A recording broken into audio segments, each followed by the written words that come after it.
कई लोग पूछते हैं मंत्र करें और ध्यान भी करें, तो कैसे पॉसिबल है? It's like riding on two horses at the same time.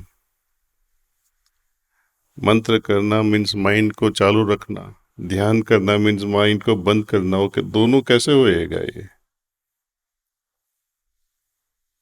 Actually ध्यान से तो हम विचार के पर जाते हैं, उसको ट्रांसेंड करते हैं, माइंड को ही ट्रांसेंड करते हैं। मेडिटेशन एक गलत शब्द है, डिक्शनरी में हम पढ़ेंगे। मेडिटेशन इंग्लिश डिक्शनरी में बताते हैं कि constantly thinking on one object, on one object with lot of focus. ध्यान सोचने की बात नहीं है, सोच से आगे जाना है, अनुभूति करना है। और ईश्वर भी एक ऑब्जेक्ट ऑफ फोकस नहीं है जिस पे हम कंसंट्रेशन करें। कंसंट्रेशन करने के लिए जो ऑब्जेक्ट होती है उससे हम परिचित रहते हैं पहले से ही। यदि ईश्वर की अनुभूति का परिचित होता आपको, तो ध्यान करने की तो जरूरत ही नहीं रही बाद में।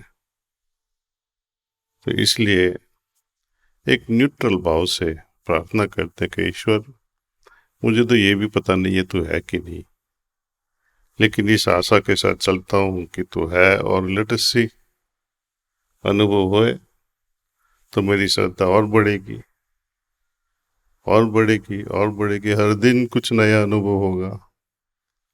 अनुभव नहीं होगा तो योगी लोग ध्यान क्यों करते हैं? बाद में अनुभव, एक अनुभव के दूसरा अनुभव, बाद में हम थक जाते हैं। कितना अनुभव करेंगे?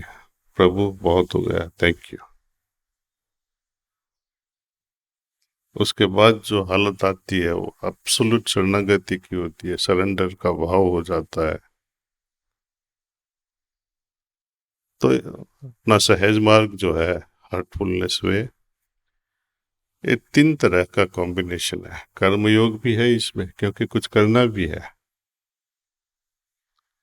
कैसे करना है उसका ज्ञान भी तो चाहिए, इसलिए ज्ञान योग भी है।